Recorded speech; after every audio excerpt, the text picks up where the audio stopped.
There were two people that influenced my character development and the morals that I have in life, and one was my mother, and the other one were the shows of Ivan Tors.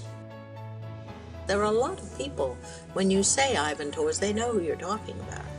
And if you mention Flipper or Sea Hunt, they darn well know what you're talking about. They knew Flipper, they knew Sea Hunt, and they knew Gentle Ben. They didn't know Ivan Tors. They didn't. The industry might have, but the public didn't. They don't know about producers unless it's thrown out in front of them, like Cecil B. DeMille or Bruckheimer. If Tors were working today, it would be all over the internet. I was taken with him. I mean, listen, you look at Ivan, who couldn't be taken with him? He was a larger-than-life guy, fascinating, talked about fascinating things. I always loved being around Ivan. Ivan affected my life in a lot of ways. He had great knowledge about filmmaking, about stories, and about his animals. He loved his animals.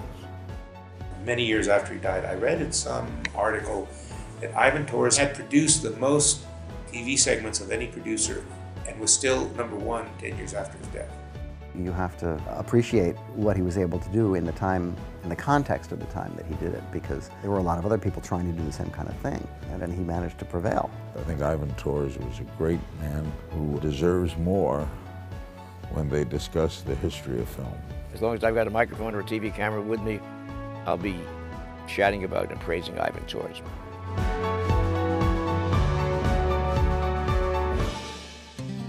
I first met Ivan Tors in Miami, Florida in, I think it was 1968. And I had asked a friend of mine, Larry King, if he would introduce me to him. In fact, Larry said to me, I can introduce you to anyone. Is there anyone that you would like to meet? And I said, I'd love to meet Ivan Tors. And Larry said, not a president of the US, Ivan Tors? And I said, yes. And he said, why? And I said, because there's something about him that radiates through the body of work that he does.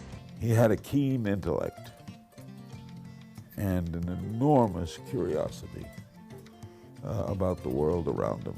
Of course, he was born in Hungary and came over here in the mid-1930s. He was also in the OSS during World War II. Getting out of a place like Hungary when there was so much turmoil going on in Europe in those days, in the Hitler era, I think probably having sort of escaped from that a very tragic and turbulent part of the world, and coming over to the United States, it was a relief to find something else that you could get your arms around. First impression was when I met him, when he called me in for the one-on-one interview with him.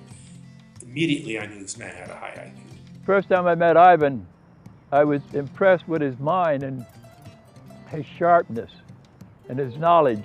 I never asked him a question he didn't have an answer for. My first impression of Ivan was he was very hard to understand. He had a heavy accent. I loved that accent. My mother lived in Santa Barbara. She came to visit. And she answered the phone, and he had called. He says, in his Hungarian accent, can I speak with Alex? And now my mother has a very heavy German accent herself. So she said, sir, are you making fun of my accent? And Ivan paused, and he said, madam, I'm in no position to make fun of anyone's accent. He came on the show only at the insistence of his publicity man. He was not a publicity hound. He was very low-key. He was very self-effacing, modest, and nice, kind man. Didn't promote his own name.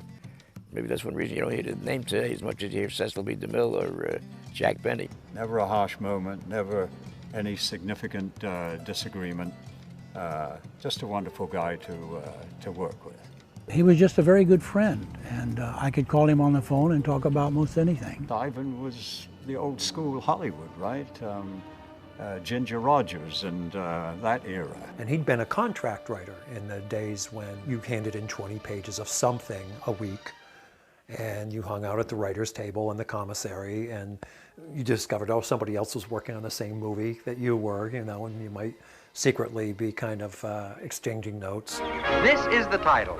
Please tell your friends, we'd like to make a little money with this picture. We had 4 writers on this picture. 3 of them could write, and the other one was my wife's brother. Or you might, in the middle of the week, They'd say, okay, we're taking you off the Navy picture and we're putting you on the Western.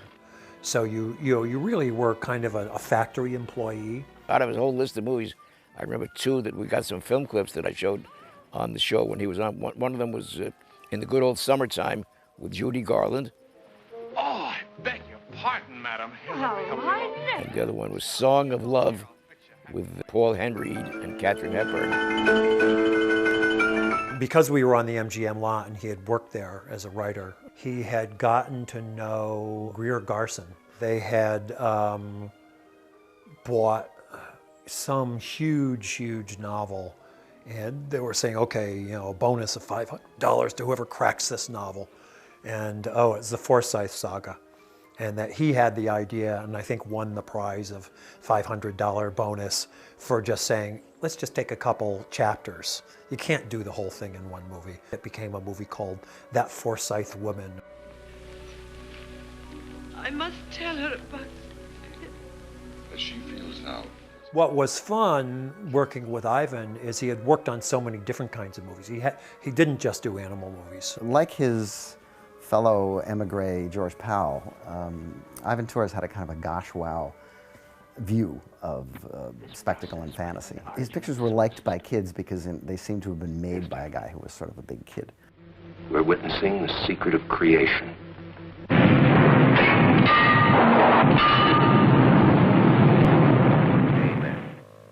Magnetic Monster was a picture that Ivan formed a company for, Amen Productions, and I think the idea was that they were maybe going to do a lot of stories, maybe even a TV show with these kind of scientific investigators. Whirling in space, each atom is a solar system unto itself.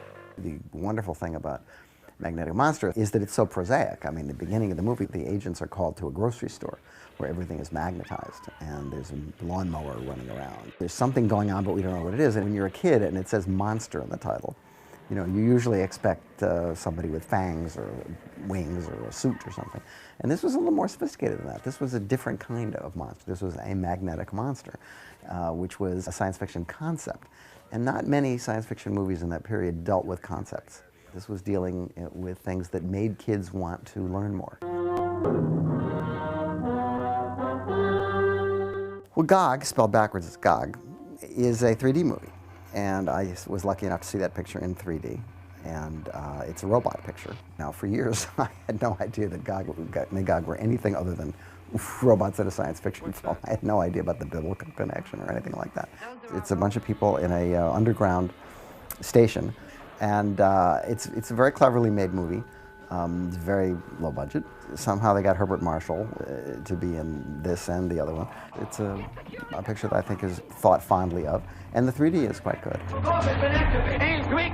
Open the panel! Smash the tube! Tors's pictures were a little more fact-based, or tried to be, than some of his, you know, contemporaries.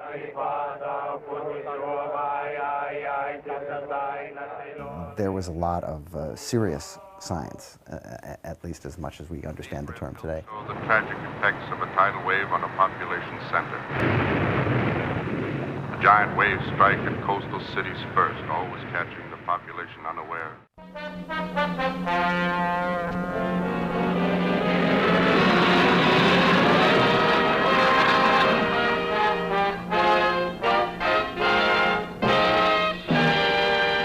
Well, The Man and the Challenge was another show that was much more sophisticated than you would think for the time. It was an attempt to really be cutting edge and to try to illustrate plans and inventions and stuff that were actually going on at the time. It was almost educational enough to be able to get credit for watching in school. The one I particularly remember, because I saw it in the theater, was Riders of the Stars.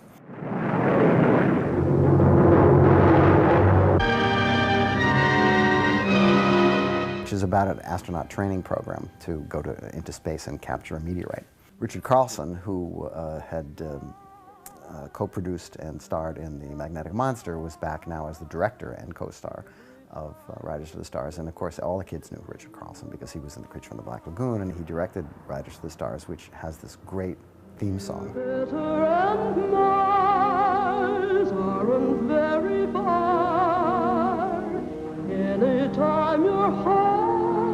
The big defining moment in Riders of the Stars, of course, is Robert Carnes, who plays a guy who, I think the air comes out of his pressure suit or whatever, and he's just a skull inside a spacesuit. And that was a defining image for me, because that was the kind of thing you just usually didn't get that kind of good stuff in movies in the 50s. And also it was shot in color, which was unusual for the time for those kind of pictures, because they were usually fairly low budget. One of the things that Torres did that was really smart was he realized that color TV was going to be huge. And so when he got his chance to do science fiction theater, which was the first serious television show that ever dealt with science fiction. How do you do, ladies and gentlemen? My name is Truman Bradley, but at this moment you cannot see me. The format was that Truman Bradley, who was a radio announcer, would come out and he would do a sort of a little experiment that would illustrate something that was going to happen in the story, and then the stories would... It was one of my favorite shows when I was a kid. Film of a similar experiment, photographed by a high-speed camera developed by Eastman Kodak Company. This camera did see the bullet in flight. It actually photographed the unseen with a speed 3,000 times faster than the human eye. By the time Around the World Under the Sea came along, Ivan had done a lot of television, and there's a slickness to this MGM kind of Around the World Under the Sea that is absent from his earlier pictures. To go anywhere to do a film with a cast, what I did back then with Shirley and Lloyd Bridges and everybody, you can't beat it. I mean, it was an absolute special moment in my life. Humor me for a few minutes while I show you my latest gadgetry. Working with Ivan Torres was a time in my life that completely changed everything that went before and since. If I hadn't met Ivan and done that film, there would be a huge chunk of my life that I would have missed, which I really would have regretted.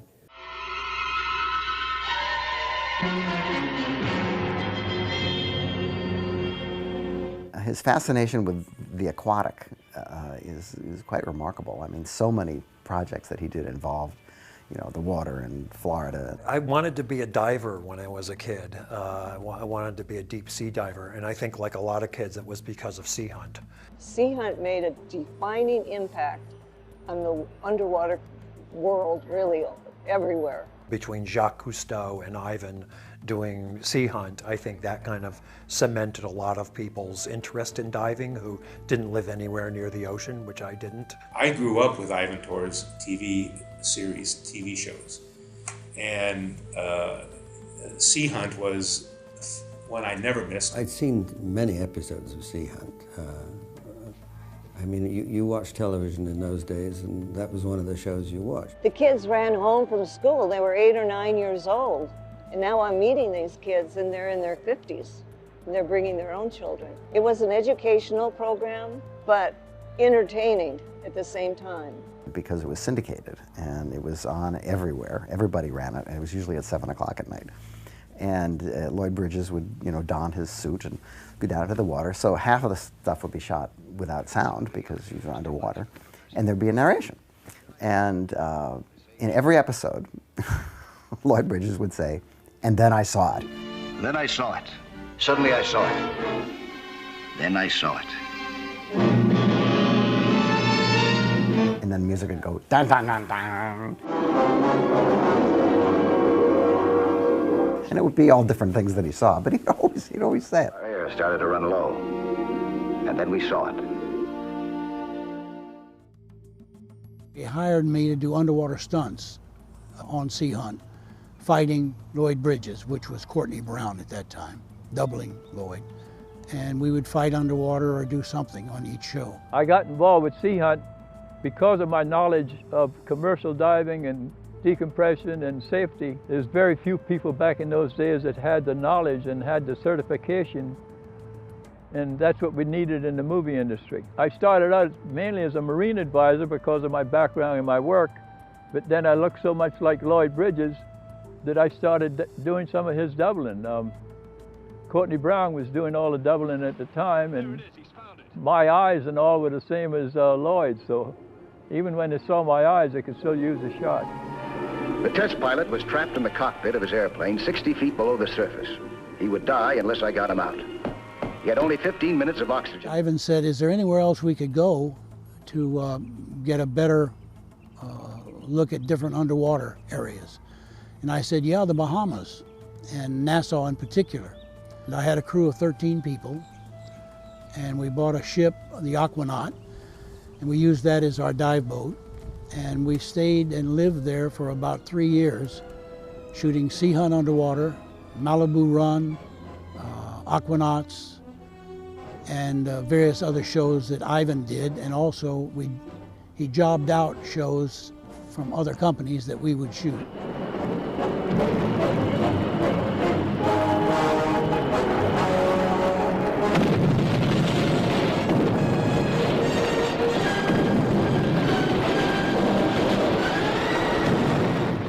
Sea Hunt, even if there were bad people in it, it always turned out right. You know, it never promoted the bad person or the bad story. Sea Hunt was a very exciting underwater Western. Good cop, bad cop. And the impression is now, in this era of maybe second, third, fourth generation of divers, they said, you know, if it wasn't for Sea Hunt, I wouldn't be in this business. Lloyd Bridges was on my show many times, and we used to show clips from Sea Hunt. That was the beginning of all these underwater, it became a craze. Sea Hunt set the pattern, set the tone. I mean, you could watch that show if you were a little tiny tot. You could watch that show if you were an old person. Some of the shows, as an example, this is where Ivan's creativity comes in. We would film things that just happened.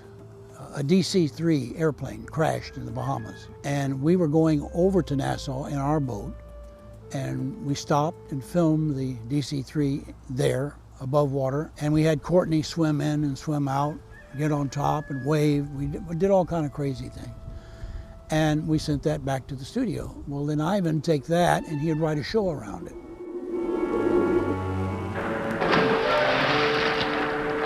There's another marker. Looks like a slate. Get the boat hook.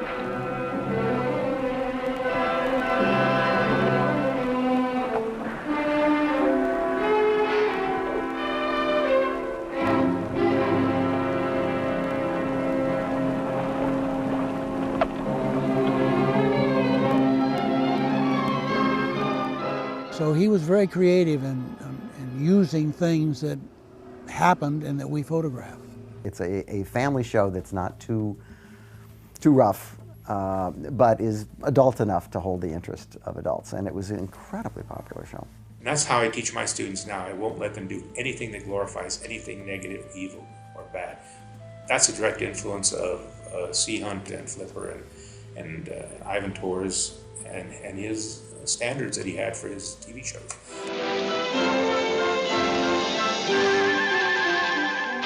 Not everybody likes cats or dogs, you know, but everybody loves dolphins. They create their own magic. You say Flipper to anybody, even today.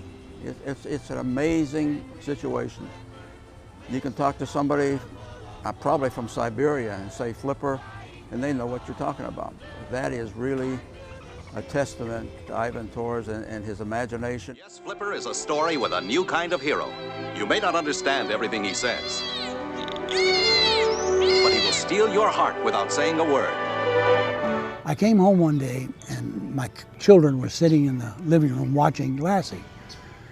And so I sat down next to them and I was watching it, and from things that have happened to me in the past with dolphins, I thought, well, why not do a show about a boy and a dolphin, like on the Greek coin? And that stuck in my mind. So that was the beginning of getting something down on paper about Flipper. Jack Howard and myself, we wrote a short book titled Flipper. And I went to New York to have it produced as a book. And I spent my last $100 after I got to New York. I had one company interested, and I had drawings done of the Flipper laying on the beach with a Band-Aid on his side, with a spear sticking in him, and all different things that matched the book. And I came home and I never heard from him. Well, we had finished Sea Hunt, and I called Ivan. I said, Ivan, would you do me a favor? He said, what? And I said, we've written a book, it's called Flipper, and I'm trying to get it produced as a book. Can I say you as a producer are considering it as a movie? He said, okay, but send me a copy. And I called New York and I said, are you going to do this as a book or not? They said, well, we'll get back at you. Never heard from them. A few weeks later, I heard from Ivan. He called. He said, Rico, he says, I like the story. Let's make a movie. So then he got with MGM, got financing, and we made the first feature, Flipper. It's the appeal of the show, which is, you know, to attractive kids, and they're essentially, they're Lassie type fish. And there was the movie first, which is very well produced. And then there was the sequel to the movie, which is even better, Flipper's New Adventure with Pamela Franklin. We tried to get an animal from the aquariums like the Miami Seaquarium, Marineland Studios, and various other places. But all of the animals were trained to work with trainers outside the water, not in the water with the animal. Like they would have them jump through hoops, take a cigarette out of their mouth, or whatever tricks. And most of the people weren't interested in us getting and using any of their dolphins. And I had never trained a dolphin in my life. With the Flipper mystique, you know, and the stories and the relationship between that family, and people think that's how dolphins really are, but they're actually very different. They're wild animals. We're trying to get all of the tricks and things we needed for the film. And the hardest one was a boy riding a dolphin. I got an idea. Why not have the dolphin retrieve the boy like she retrieves the ball? And so I got Mitzi here and I said, fetch, and I threw the ball over his head. He jumped in the water. She went over there, he grabbed her dorsal fin, and she immediately pulled him right to me. We shot a picture of Ricky, my son, being towed with the dolphin, which I sent Ivan. So I immediately got on the phone, called Ivan. I said, Ivan, let's make the film. We got Flipper. When we were going to New York for the premiere, Life magazine was going to run cover and pages of Flipper. And they didn't believe that Flipper was really riding the boy. So they took us in one at a time at Life magazine and interviewed us, myself, Luke, and Ivan, to each see if the stories were all the same. And it turns out they finally believed us. Gee, Flipper, you're the greatest. You and my kid brother. The day we were shooting the end of the last sequence of the second feature, that same day we shot the beginning of the TV series. They call him Flipper, Flipper, faster than lightning.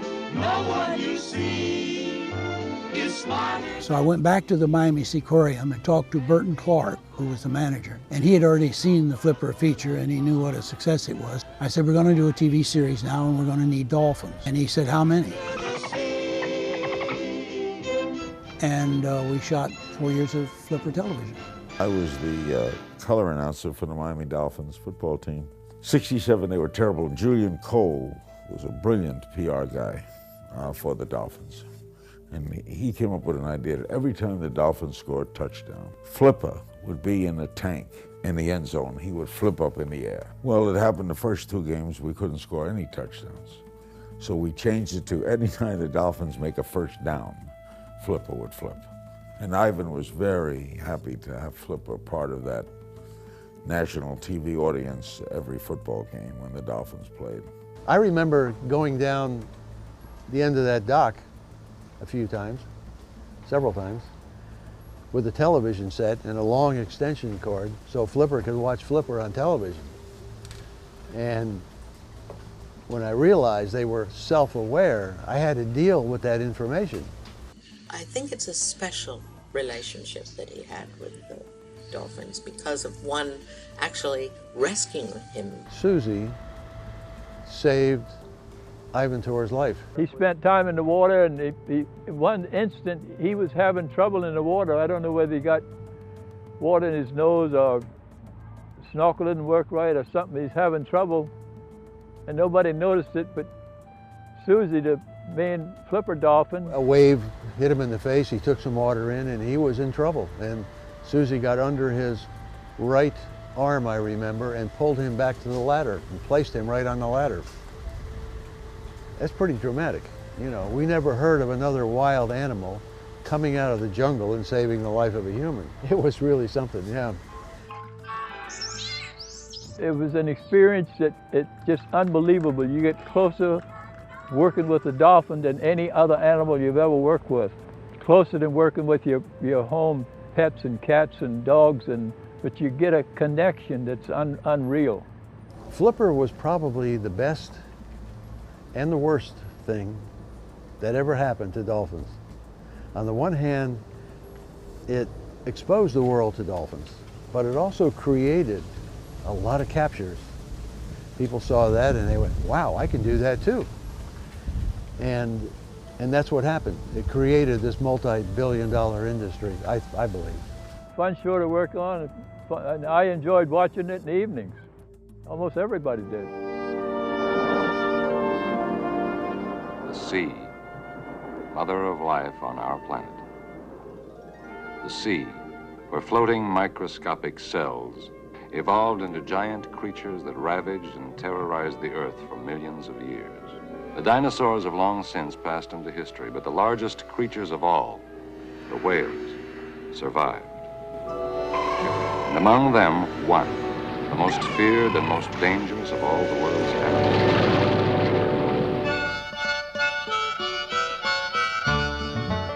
Come all you good people and hear my story concerning Namu the killer whale.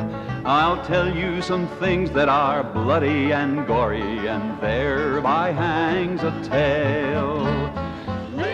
Namu was sort of a bigger version of Flipper, and he was the, quote, killer whale, but he was a nice killer whale, of course, because killer whales are always nice in kids' movies. I'd never heard of anything like that, and when Namu got caught up in Namu, Canada, that's how Namu got its name, was the first killer whale ever in captivity.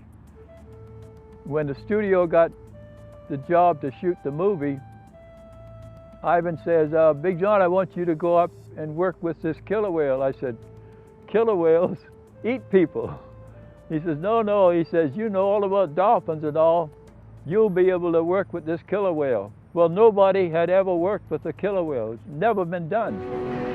We're headed right into the cove.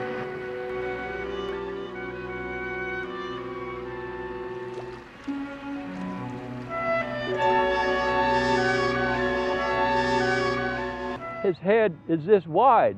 I mean, his mouth, I could go in there without scratching my shoulders. This killer whale that's 26 feet long, they figured it weighed 11 tons. And I was in the water swimming with it, petting it, stroking it, hand feeding it underwater and everything. He was as smart or smarter than the dolphins we were working with. All night long, and I listened. I wished I knew what he was trying to say. Did he try to tell me about his sorrow for his dead mate, about his loneliness, or were these just meaningless sounds? We trained him to eat and feed and eat out of our hands, and we had him jumping and doing tricks so that we could use him in the movie. Ivan was right. He says, I could work with killer whales. During those days, he had the best underwater crew in the world. Ivan Tor Studios was contracting underwater scenes for whatever movie was being made at the time. Thunderball comes to mind. Ivan called me in and we talked, and he said they're going to do Thunderball, a Bond film. So I went to England and met with Cubby Broccoli, and he said, we've watched shows that you've done for Ivan, and we like your work. And he says, but tell us why we should hire you and not, because the other guy we got maybe doing this is Cousteau, and why he shouldn't be doing it. And I said, well, the main reason I think we should do it is we're phonies, and he's not. So what you're doing is all phony. And we can create the best phony you ever saw, and I don't know if Cousteau can do it or not. And they laughed, but they hired us.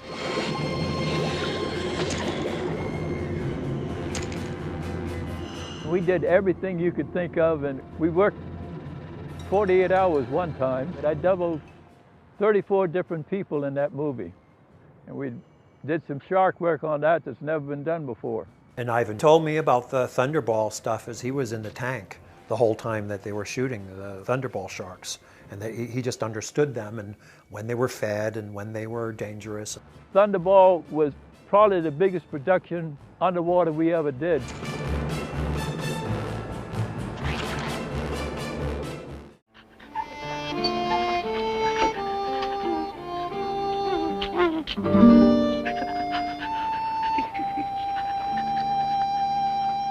When you have an animal and a human being that form a bond, it just rings a bell with people. They love that interaction. And that is something that Ivan Torres brought to the screen. And it's compelling. You've got no mother now, but you've got a friend. And don't you ever forget it. Originally, the movie was going to be called Gentle Ben. And later it became known as Gentle Giant. Gentle Ben was shot in Miami at the studio. We had one soundstage set up as a total forest, wooded area. And then we shot the exterior at Reynolds Park down in South Miami. We were doing Gentle Ben. It was a sex cycle for Bruno. And he was tough at that point in time. He'd still work, but he was dangerous because a little boy had to work with him. And Clint was just a wonderful, wonderful little boy. I'm not sure that anybody can really know what a great experience I had working on Gentle Ben. Just day in and day out, the adventures. First of all, it was wonderful work. And in retrospect, you know, with my dad there mentoring me, it was a wonderful opportunity for me to inculcate good habits as a professional actor. The agent had made an appointment for Clint to do a screen test out at an animal compound out in Newhall. And Ivan was there. It's good to see you again. Bears sometimes, when they get impatient or restless, they have a tendency to sling their head back and forth like this. So Clint had a long monologue that he had to do talking to Ben, his friend Ben, and had to be, you know, standing in front of the bear. So Clint was going through his long, about a half-page speech, and the bear, whose name actually was Bruno, I recall, he started going like this. And so Clint, very intense and seasoned young actor, even at that age, he looked at that bear, and pretty soon he reached up, and the bear had a chain around his neck for a collar, and Clint reached up and he grabbed the chain, each side of the bear's head, and said, "Ben, you listen to me!" And you know, the bear stopped slinging his head, and he's kind of sat there and looked at Clint, and Clint finished the thing. Ivan came up later and said, "Well, he's not afraid of bears." And I said, "No, he isn't." That was our introduction to Ivan and also to Bruno, who became Gentle Ben. He bit me, a little devil. The thing that may really have locked the role in was Clint's older brother, Ronnie, was hosting a Danny Kaye show. Clint had a part in one of the sketches. Ivan came on the set over there at CBS that day. We were in the green room, and Ivan was kind of talking with Clint and, you know, about animals and one thing and another, sports. Looked at me, and then he looked at Clint and held out his arms, and he hugged Clint, and he said, "I really like this boy." I remember Ivan coming to me one day and saying, "Monkey, I saw the dailies with Bruno, and when Bruno walks away, we see his balls swinging back and forth between his legs." And I said, "And?" He said, "Well, we should do something like that. This is a family thing." And I said, what would you like me to do, Ivan?" He said, "Well, maybe you should tape his balls to his leg so we can't see them swinging back and forth." And I said, "Better yet, you tape them." I'm not going to. I think that's what his main goal was creating something that children could look at. Scenes of animals tearing each other apart, he usually never used because he felt that would be offensive to an audience. There was one fight creatively that we had, And I remember, and I know my dad and Dennis and Ivan and others, Rico Browning, you know, were involved in these discussions. I believe the network wanted the bear to talk. Go back, you freak! Can't you understand that? Get out of here! We just all thought that that just crosses the line and becomes stupid. That we need to have the bear be a bear, the boy be a boy, and keep it all real and keep the adventures honest. People love animals, and they love anthropomorphized animals, where, you know, the animals are a little bit more human than they are in real life. The great thing about Torres is that he didn't go too far in that direction. I mean, the shows were nice enough for the kids to watch, but they had a dose of reality in them. And you became impassioned with Judy and Clarence and Jill and Ben because you loved the animal, you felt it. And you can't feel that unless you can get into the heart of it. And when you just have an animal for exposition, you can't do that. Don't worry, Ben. You'll meet some other bears, and you won't be chained up in that old shed. You'll be happier. It was at a Hollywood cocktail party. It was a big deal. A lot of stars were there. Eddie Murphy was there, and this was in Eddie's absolute prime. And Eddie caught me out of the corner of his eye, and I saw that he noticed me. And he stopped what he was doing, and he walked over to me, and he says, "Clint, I just want to shake your hand. You know, when I was a kid growing up, Gentle Ben was the greatest show. Sunday night, I'd watch it every night. I wanted to be you so bad." This was Eddie Murphy talking about his experiences watching me grow up.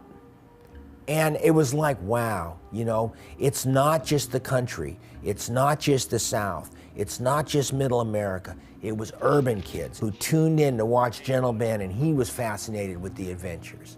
See, Ivan understood that, and that's what Ivan delivered.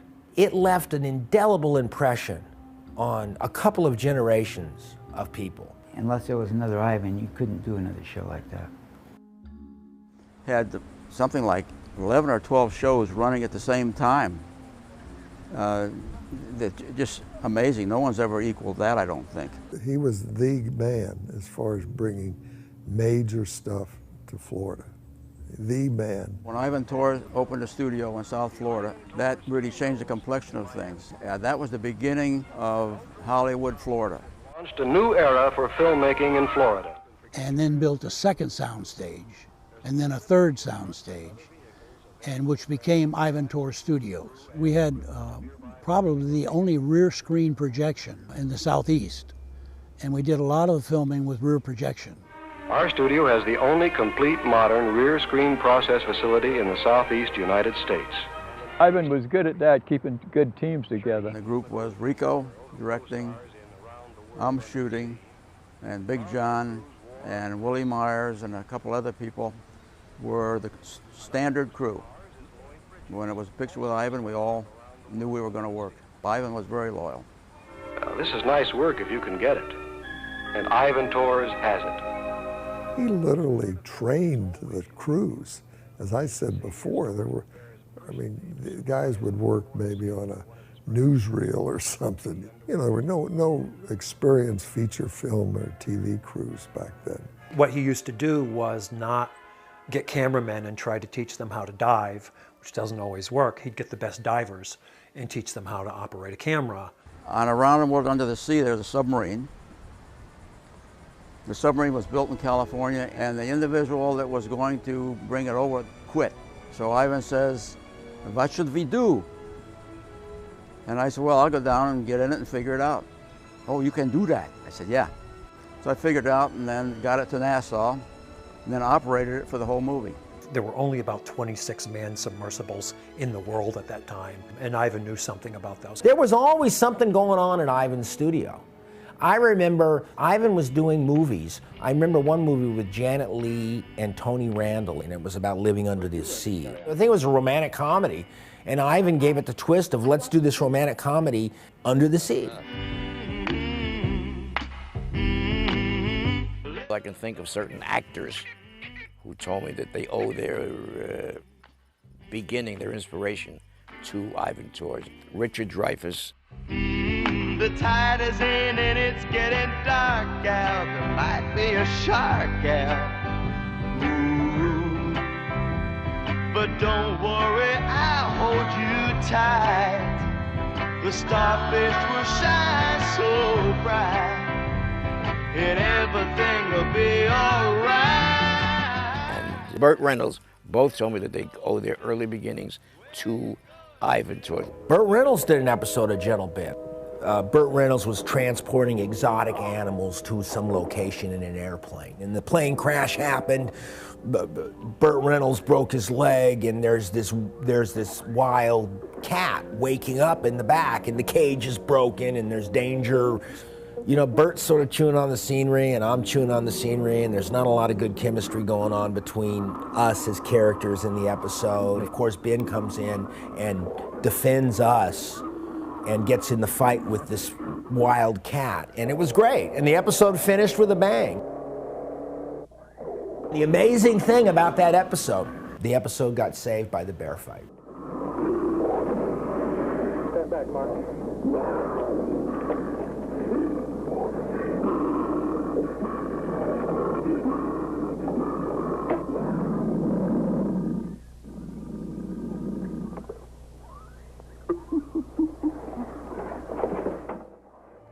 He could run with the best of them. He could get into any door. He could talk to anybody in Hollywood. I think he introduced big-time syndication to the world. Just as Ivan was a genius at producing films, he was also a genius at getting people to back them out in Hollywood and putting the production together. Here's how powerful Ivan was on TV. Metro Media owned like 65 TV stations. And I was out with Ivan when he wanted to do Primus. Ivan gave him the pitch, and he said, fine, I'll commit 65 stations on a syndicated deal to it.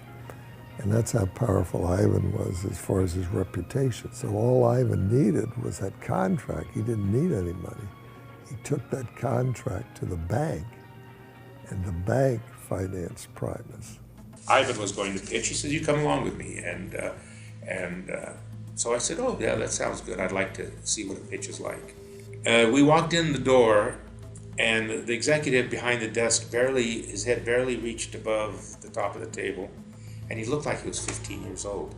Ivan sat down, I sat down, Ivan started pitching the story. About 3 or 4 minutes into the pitch, Ivan's voice stopped, and I looked over at him, and he's nodding off like this. I said, oh my God. I'm thinking to myself, what are you doing? So the best I could do is continue the pitch. I'm getting through the pitch, and I look over at Ivan, and he's looking up at me with one eye open and smiles at me. Pitch was over. We left. I said, Ivan, what the hell are you doing? He said, I knew in the first 2 minutes that we were there, we had no chance. He read people like a book. He knew virtually everybody. That's what he was like in Hollywood. And even after so many years, they still all knew it. While we were at Ivan Tors Studios, Ivan got the idea of opening up Tors Land. It's all on paper. People would come and visit, watching you make underwater films. They would go in a chamber and go down so many feet. We'd have ships in a harbor, which they weren't, but you could see the mast waving, and all interesting stuff like Disney has. He bought some extra land from the city of North Miami, and we threw a big, huge party about opening Tors Land and starting to build Tors Land. And about a month after that, he said, nope, we're not going to do it. After meeting with the mayor, we decided to make the street in front of the studio called Ivan Tors Boulevard. He agreed, and he took it before the commissioners. They agreed, and they did it. I think Ivan Tors was unique simply because he had that studio where it was with the animals and the water and the whole Floridian atmosphere. In 1979, we were at MGM with the Loch Ness Monster, the original story by Ivan Tors and screenplay by John Sayles. It's called The Terror of the Loch Ness, I think was the name of the project we were working on. I was a psychology major in college, and my favorite courses were animal behavior. And Ivan was like a zoologist, and had done all these nature things. So a lot of our talks ended up not being about the Loch Ness Monster, but about animals and animal behavior and things like that. What was great was to be working with a producer who not only had a story sense, and he'd been a screenwriter before, years before, but also somebody who understood the animal behavior that would be needed to tap into to make the movie. There is nobody like Ivan Tors. Ivan was at a time when people not familiar with him did not see animals in the movies. So Ivan brought that to the world in a series, and he made people become impassioned with the chimps and the lions and all the wildlife. Nowadays, I don't think you could do that. You could do that if there was another Ivan around.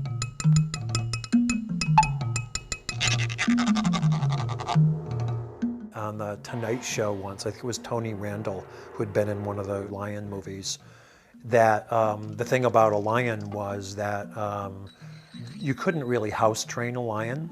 I later was one of the writers on Clan of the Cave Bear, and so I met the lions when they were auditioning the lions. And you don't hit a lion, even a baby one, with a newspaper. I mean, they're so strong.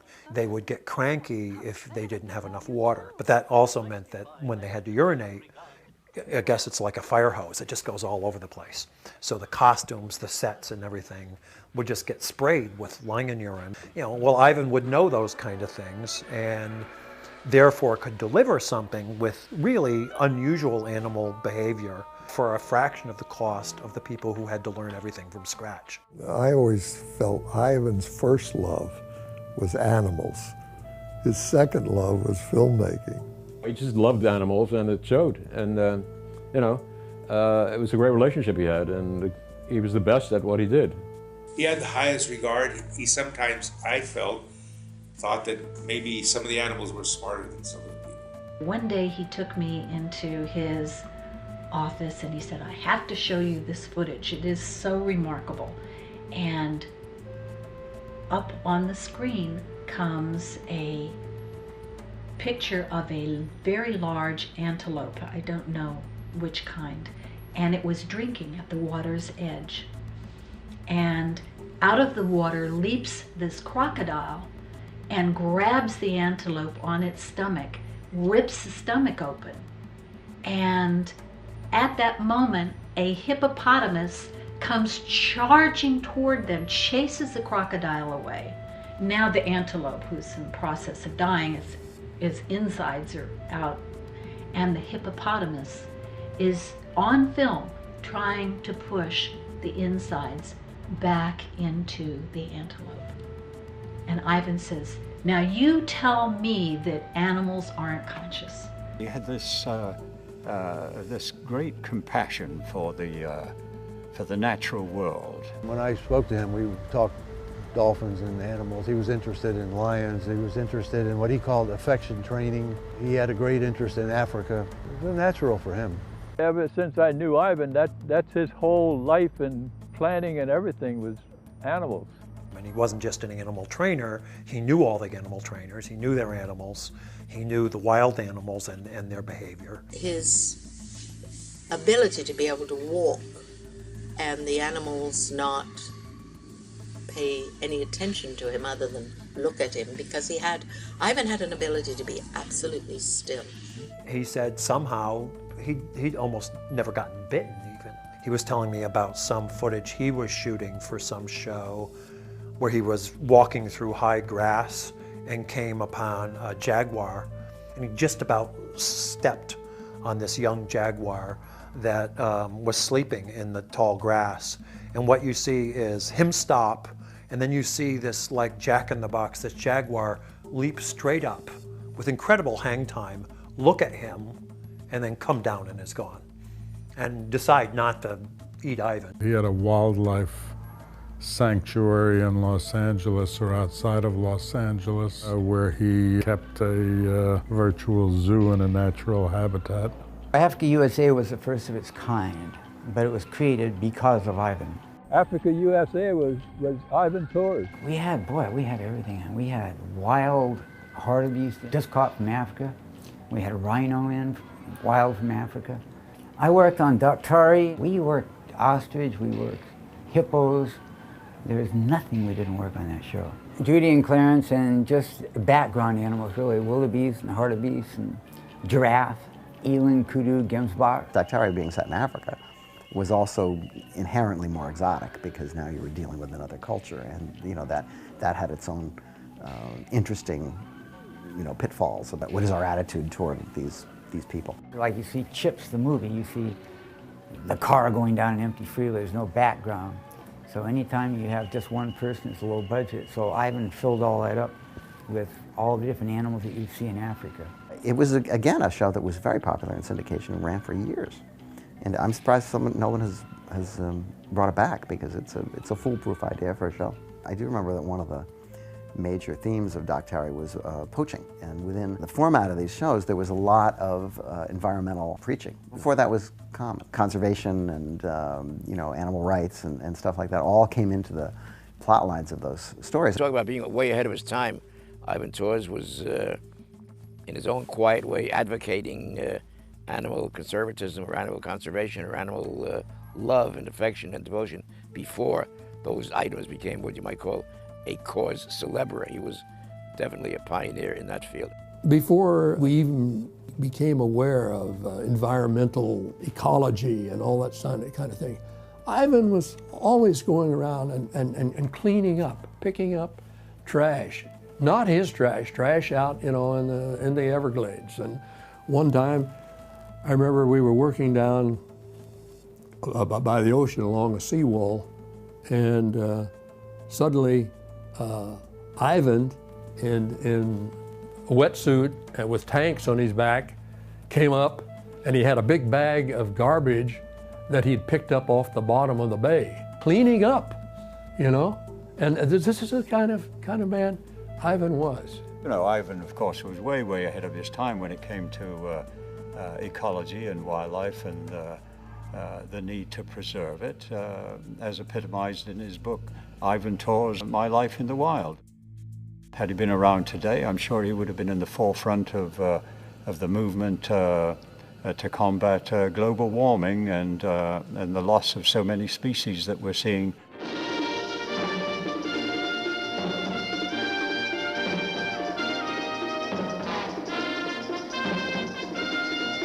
He loved Africa. I think if he could have done his work from Africa, he would have done it. He was in love with that continent. Ivan came up with another project from a script written by Barry Clark out there in Hollywood called Escape from Angola. And the location for that was in Namibia, in fact very close to the Angola border. And not only was Ivan the producer and the director, but he was also in the film, and so were all of Ivan's sons. Ivan originally conceived of it as a family picture, I think. It was all his friends were going to work on it, and his children were going to be in it, and I and my husband were going to do it. No, Ivan loved going on safari and living in tents. We would go out into the deadliest part of Africa, like the northern frontier district in Kenya, which is right on the Somali border, and if you don't have your stuff together, you don't survive. But Ivan did his research well. Ivan wanted to do a family adventure movie and have us kids in it, and that was fine by me. Given the choice between making a movie in Africa and going to high school in LA, I said, yeah, let's go on a trip. And I have some very funny stories during Escape from Angola, one of which, the chimpanzee kept on biting David. Looking back, you know, I wish someone like Monty Cox would have been on the set to keep the baboon in line that I had to work with, because I got bit several times. My brothers helped keep it in line. The monkey hated David. Every take, this monkey would take a chunk out of David. I don't know how he stood it, but David was very brave with that.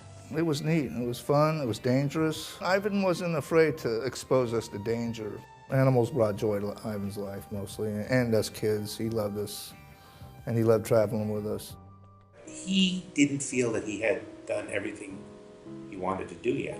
He wanted to do more. His kind of films, which had to do with family and decency and being a good friend and looking at life with the eyes of loving nature and loving animals, and that wisdom and goodness pervades and creates wonderful outcomes. That was how Ivan saw things, and Hollywood was not seeing things that way. The new Hollywood was just going in another direction. With the sex and violence and, you know, murder and gore, he despised that. He didn't want to be a part of it. Ivan told me about a list that he had made when he was leaving the service in World War II. On his list, he put to go to Africa and to become a screenwriter, and to have a family, to travel around the world, to live in Hollywood. Ivan had on his list that he wanted to marry Constance Dowling, the woman who was the actress on the screen that he saw and didn't know. So here Ivan, it's after the war, he's come over to the US, he's now in Hollywood, he's driving along, he has a script on the seat next to him that he has written, and as he's driving along, he notices this woman on the side of the road, this blonde in a fur coat, and she's hitching a ride. He pulled over and asked her if he could help her out. He invited her, told her he'd take her to where she was going, which happened to be a studio. And while they were on their way, he mentioned that he had a script in the car. And she said, "Oh, well, let me take it." She did, and that happened to be Shelley Winters. And guess who Shelley Winters' roommate was? Constance Dowling. Is that kismet or what? Now, the last thing on the list was that he wanted to do it all by 65 because he was convinced that that was his exit time. And I used to say, "Ivan, please don't say that," because he'd say things like, "Well, I'm going to be around for a year or two more." Indeed, when he was 66, that's when he left. I got a call from Ivan saying, "I must come over and talk to you." And he said, "No, I don't mean sometime around the corner. I need to see you now." Ivan showed up. We chatted about a lot of things. And he said, well, I had to go now, and walked out the front door. I looked at my wife. I said to her, "Do you realize what just happened?" And she said to me, "What do you mean?" I said, "Ivan came here to say goodbye. You and I will never see him alive again." Africa, South America, animal was his real love. And he just, you know, took off to Africa and South America making, you know, animal type films and all. And then, as you know, he died on one of those expeditions.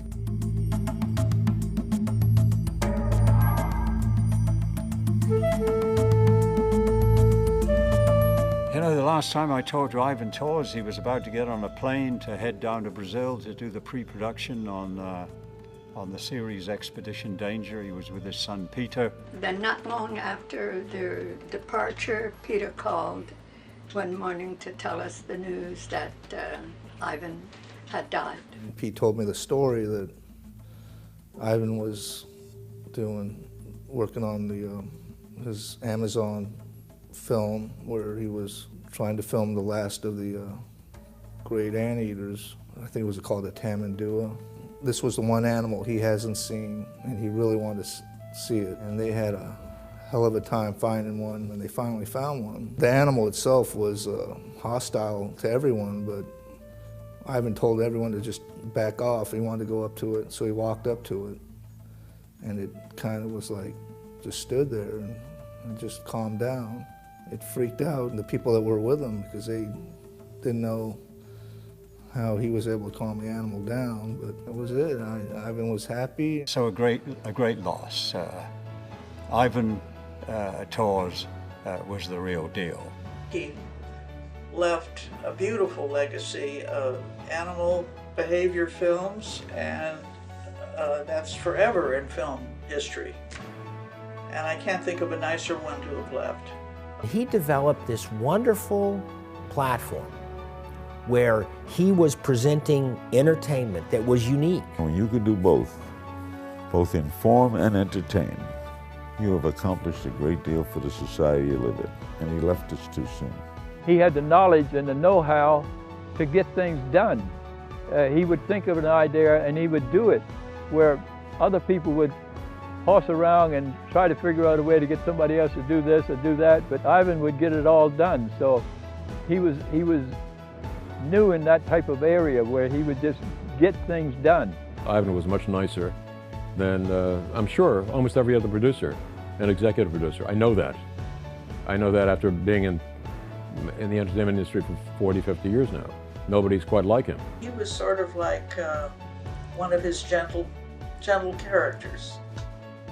I think he led him into a world that nobody's ever seen before. Nobody was familiar with dolphins. Nobody's really familiar with the undersea world. Nobody was familiar with lions or chimps or bears. So I think he opened up a whole new world that nobody's been able to see. And that is the legacy of Ivan. You just have to admire the guy. I mean, he was a workaholic, and he produced all these shows at the same time, ran shows, you know, and that's a pretty time-consuming effort. And plus, he made feature films while he was doing it. He was a force. Long live his memory, and I'm sure that 100 years from now, little kids will still be tuning in and watching Flipper.